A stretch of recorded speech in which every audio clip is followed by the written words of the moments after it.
بسم اللہ الرحمن الرحیم۔ بیوٹی آف قرآن کے ناظرین، السلام علیکم ورحمۃ اللہ وبرکاتہ۔ ذکر الہی کی فضیلت۔ سیدنا ابو موسیٰ اشعری رضی اللہ عنہ فرماتے ہیں کہ نبی کریم صلی اللہ علیہ وآلہ وسلم نے فرمایا، جو شخص اللہ کا ذکر کرے اور جو شخص ذکر نہ کرے، ان کی مثال زندہ اور مردہ جیسی ہے، یعنی ذکر کرنے والا زندہ اور ذکر نہ کرنے والا مردوں کی طرح ہے۔ صحیح بخاری۔ سبحان اللہ کہنے کی فضیلت۔ سیدنا ابو ہریرہ رضی اللہ تعالیٰ عنہ سے روایت ہے کہ رسول اللہ صلی اللہ علیہ وآلہ وسلم نے فرمایا، سبحان اللہ و بحمدہ، ایک دن میں 100 مرتبہ پڑھا اس کے گناہ مٹا دیے جائیں گے، اگرچہ اس کے گناہ سمندر کی جھاگ کے برابر ہی کیوں نہ ہوں۔ صحیح بخاری میں فرمایا گیا ہے۔ اچھے برتاؤ کا سب سے زیادہ مستحق کون ہے؟ اچھے برتاؤ کا سب سے زیادہ مستحق کون ہے؟ سیدنا ابو ہریرہ رضی اللہ تعالیٰ عنہ سے ایک شخص نے دریافت کیا، آپ صلی اللہ علیہ وآلہ وسلم نے فرمایا کہ میری بھلائی اور احسن معاملے کا سب سے زیادہ مستحق کون ہے؟ تو آپ صلی اللہ علیہ وسلم نے فرمایا کہ تیری ماں۔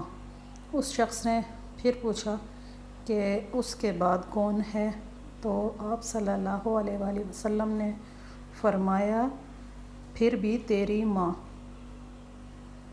اس شخص نے چوتھی مرتبہ پوچھا کہ میرے ماں کے بعد؟ آپ صلی اللہ علیہ وسلم نے سے دریافت فرمایا کہ پھر کون ہے؟ پھر فرمایا تیرا باپ۔ صحیح بخاری کی حدیث ہے۔ پڑوسی کے ساتھ احسان کرنے کی وصیت۔ سیدنا ابو شریح رضی اللہ تعالیٰ عنہ سے راوی ہے کہ نبی کریم صلی اللہ علیہ وآلہ وسلم نے فرمایا، اللہ کی قسم وہ مومن نہیں ہے، اللہ کی قسم وہ مومن نہیں ہے۔ نبی کریم صلی اللہ علیہ وآلہ وسلم نے اللہ کی قسم 3 بار کھائی ہے۔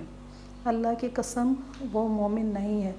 دریافت کیا گیا کہ یا رسول اللہ صلی اللہ علیہ وآلہ وسلم، وہ کون شخص ہے جس کے بارے میں آپ نے فرمایا کہ وہ مومن نہیں ہے؟